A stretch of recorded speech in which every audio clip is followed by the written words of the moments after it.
to WeCreate, the podcast that brings to light creative projects in our community.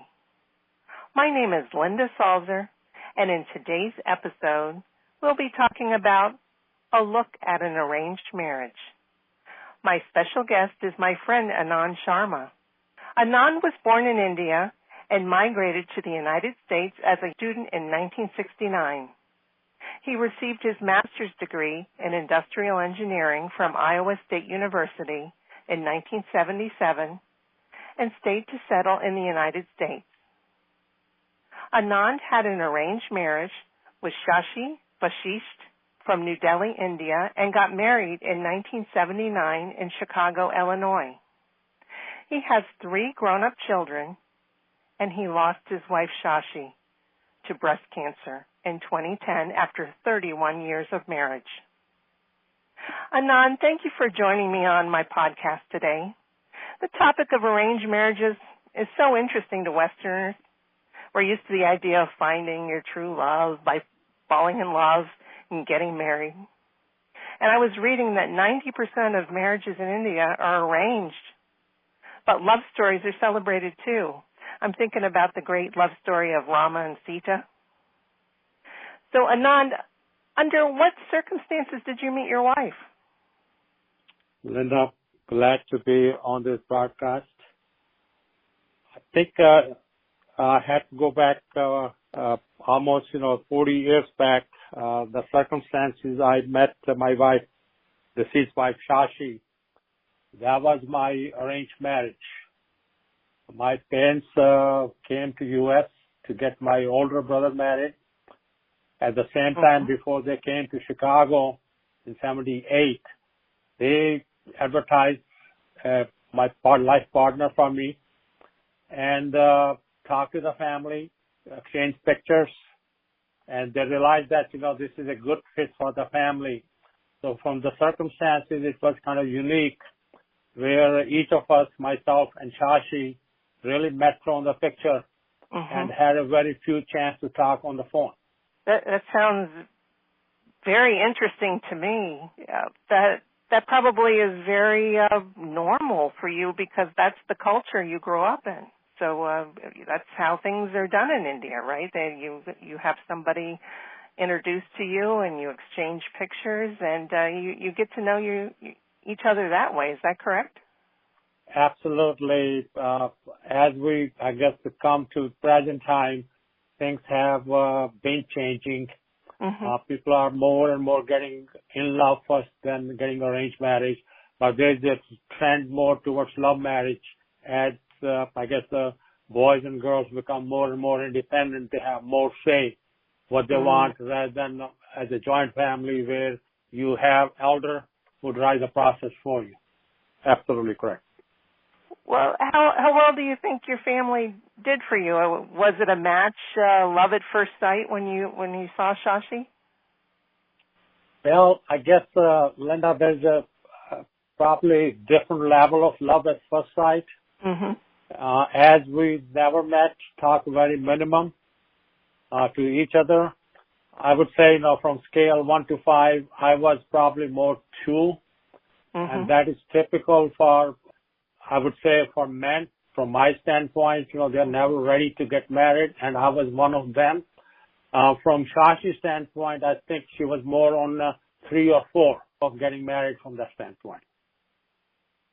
And I wonder if that's really true for Westerners as well. We think we're in love, but really love does grow deeper over time, and love changes. So maybe it's not all that much different when you get down to it.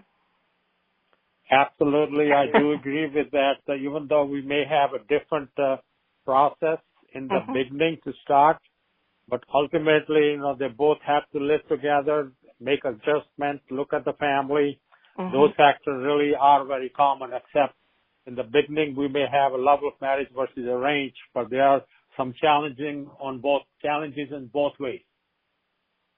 Oh, of course. Love and marriage they're not easy. It takes work to make a successful marriage. Absolutely. So I want to ask you, in retrospect, do you think your family made a good choice for you? if I look at overall perspective, absolutely. The reason I say that, as a man, I was not really fully grown up, and I admit that. As a woman, Shashi was much more mature than me. And also keep in mind, when she came to our family, she was looking things from outside in, where I was looking things from inside out. So in that aspect, Shashi was, I would say, has a lot of wisdom that I did not. And I think she has passed a lot of wisdom back to me from that standpoint. So I'm very grateful in that aspect, that the wisdom or real life lesson she has taught that I probably would have never gotten without her guidance. That's a very deep statement about the love that you have for each other, and just how it all began. I'm wondering if parents also are qualified, very qualified to pick an excellent partner, because they know you so well, and a lot of the times some of the characteristics of ourselves are often in our parents. So the parents have the experience of knowing themselves and their children over quite a long time. I agree. Overall, that is correct. But in my case, it was a little unique case. I did not have a chance to live with my parents because my father came here 66. I was in India. I was still about 15 when I came back. They went back. So I lost a lot of years not able to live with them. But overall, I think that they have good perspective. And, there are other factors which also plays in terms of when you talk about arranged marriages. Arranged marriages are like you shared. It's basically, connecting two families together. Those two families have reputation that depend on children to carry on. We have some other social, norms that we have to all respect. So those are the number of factors which play in terms of marriage and how successful we are carrying on the tradition. Did you find that your marriage, did it bring the two families closer together? Many ways it did, and other ways it did not. Oh. As I analyze that aspect, sometimes or many times as we deal with, parents or other relatives, they tend to overlook your perspective, why we are here, what we're here for. They're trying to look at their perspective, and that's where we kind of lose track of, who we need to focus on. So there are, challenges we all have to deal with, and there are circumstances, many times, things do not go in the same way as we planned. But as long as we keep the family, the boys and girls, and the future children in perspective, I think that should be the key. I think so too. I think that should always be the case, because the marriage is not for ourselves; it's for our children. And we want our children to be happy. Absolutely. And I want to ask you, when you think about your own arranged marriage, was there something unique that would be different from a love marriage? I think one thing definitely will be unique is ability to adjust with each other. Because when we have arranged marriage, you really do not know each other. You really start from, scale one. And start building from that aspect, as compared to love marriages where you have, developed those relationships, each other habits, where you may be compromising versus where you may not be compromising. In this case of arranged marriages, you really have very limited choices. And one main factor is you try to make the best what we have, and also keep the perspective of the family as well as, parents as well as future family. That's what I think is the uniqueness about arranged marriage. Now, keep in mind, many arranged marriages do not work out because there's no common understanding between two of them. There may not be any desire to adjust with each other. And many times arranged marriages do fail. I'm not sure what percent are, success versus failure, but I can speak from my standpoint, my circle of friends. They have been overall very successful, and I think the key has been ability to adjust and live the reality.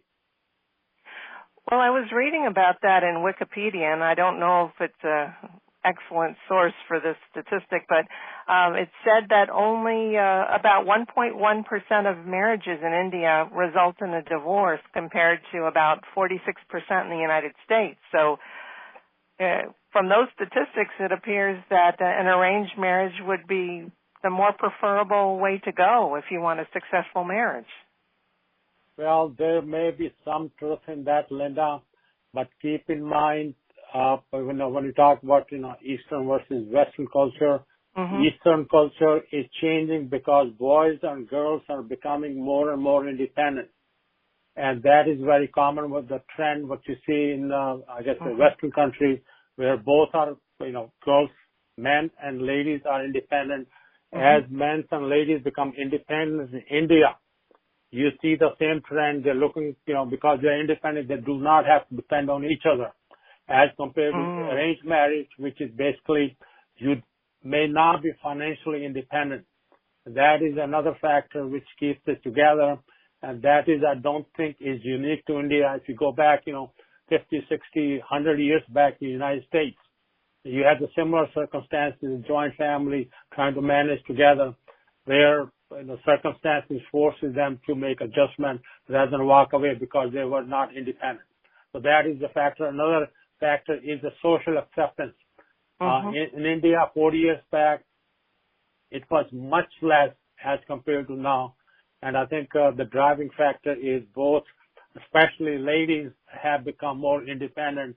They are not dependent on spouse to provide financial security. And that is another factor where if they are not able to adjust or compromise, they are ending up in divorce. Even though you may see 1% rate, I think it has gone much higher, especially in bigger cities in India. Well, maybe because of, the women are more successful, that the men have to try a little bit harder to keep the marriages together. Do you think that's true? Maybe the marriages are happier because the women have raised it to a higher standard. I don't know. I mean, you can tell me if I'm wrong, but No, I agree with you. I think, unfortunately, the reality is men were basically bringing the income, and I guess ladies kind of dependent on them. Ladies, if you think about it, in many ways have done much better than men, and that's the reality. And some men do not accept that as reality. That's where many conflicts comes in. But I think overall, goal is, if you love each other or look at the family, you have to make adjustment. Financial strength should not drive the relationship, but many ways it does, and that's where that I believe conflict comes in, and we have probably higher rates in divorces. Oh, I see. That's very interesting. And your children, are they married? None of them are married. I do have 3 grown-up children. And from my standpoint, of course, they have passed that age. I got married when I was 28, and they're much older, I guess a couple of years older than me. So in that aspect, they're not ready to get married. They haven't found the right partner. But, also expectation of getting married earlier than later is more on the later side now that, let me, get a job, let me secure my, my status, let me get this, let me get that. And that may be for many of us are the excuses. Like I said, men are tend to follow, tend to be less mature in that aspect. So they, kind of keep drifting and hoping I can get married later. That's maybe one reason society is accepting later marriage than earlier marriage before. That's true. It's true for me. I got married later. Do they live in this country, in the United States? Yeah, all of them are in this country, United States. Ah, okay. So they're really following Western culture by Absolutely. Mm-hmm. Absolutely. And I think one thing as parents, we have to recognize that, we need to think about what makes them happy. Mm-hmm. Look at from their standpoint rather than looking up from parents' standpoint, and think also the expectation have changed from my generation to their generation. And from my standpoint, I have changed my expectation too. Mm-hmm. I guess reality is what makes them happy.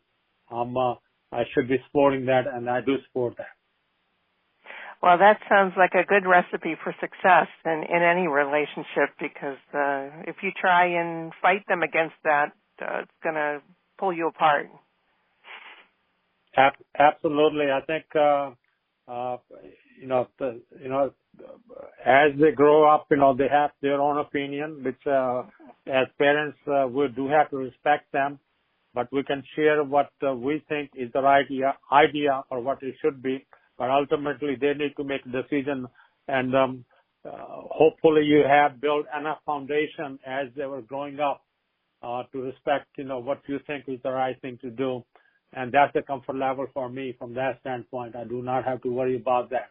So I trust their judgment. I'm accepted to support what makes them happy from that standpoint. Well, you sound like a very good father, and you have a good relationship with your children because of the way you treat them. So absolutely, like I said, they are adults. Many mm-hmm. times I do forget. I try to, push my ideas from the top, mm-hmm. and they do bring me the reality back, and I do accept that, and I correct it with the understanding that we are all on the same level in terms of respect for each other, and that's what makes the relationship better. Mm-hmm. I totally agree with you. And what do you wish people unfamiliar with arranged marriages to understand about them? Because I was talking to my friends about having this conversation with you today, and they wanted to know why have an arranged marriage? Well, I guess it goes back to culture and tradition. That's mm-hmm. factor number one. Number two is that based on the culture that as a children or child, you do have respect for the parents, mm-hmm. and that was my biggest factor, to have respect for the parents, to accept that. At the same time, as I realized that that was the right direction they have given me, which I probably was not ready to make myself at that stage of my life.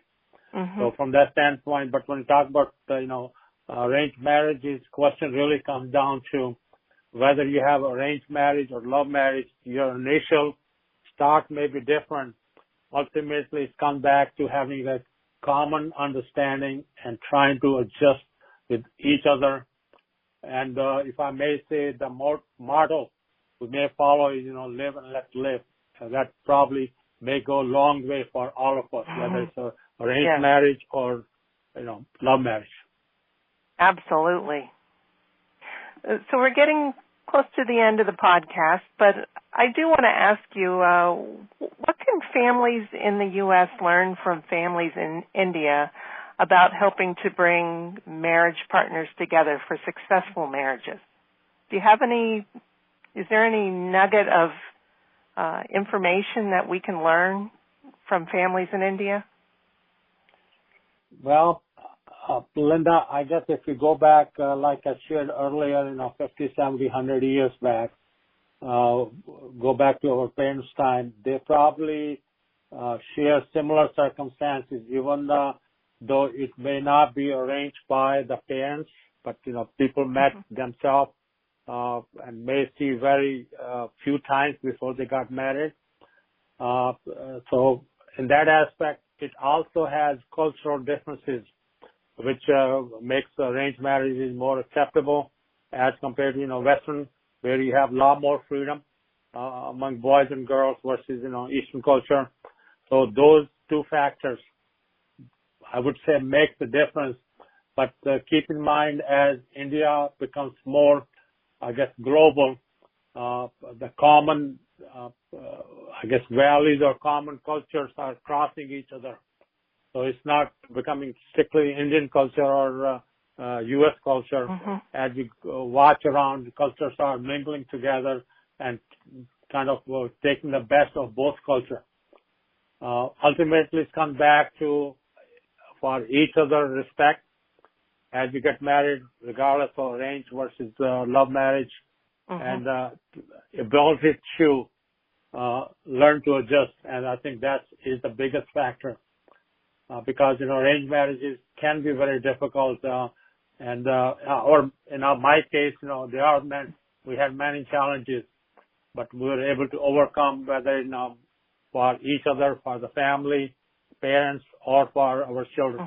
So that's basically the direction, which is, I'm sure, common between U.S., United States culture as well as Eastern culture of India.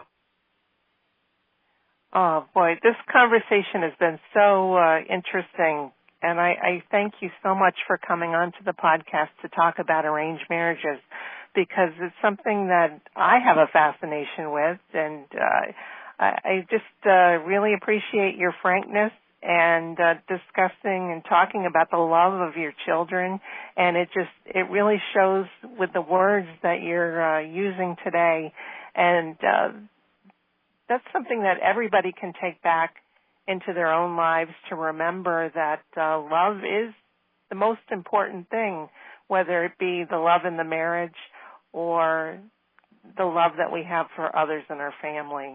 So thank you so much. I really have appreciated this conversation. Linda, very happy to join this podcast. And I guess I go back, re-emphasize, going back to, I guess, Shashi, the wisdom she has brought to myself as well as the family. That's something we continue to live by that. Absolutely. Glad to join you and share some of my, I guess, our views and some commonalities and some things that we all must work together, which is having an understanding as well as ability to adjust to each other. And that's, I believe, life is all about. Well, I fully agree with you on that. And thank you so much. I've really enjoyed this. And I hope you come back again someday to talk more about interesting things in your life, because to me, you're a fascinating person, and I really appreciated our friendship. So thank you. Thank you, Linda. I've been honored to join this one, having this conversation. We can continue this conversation in the future. Thank you.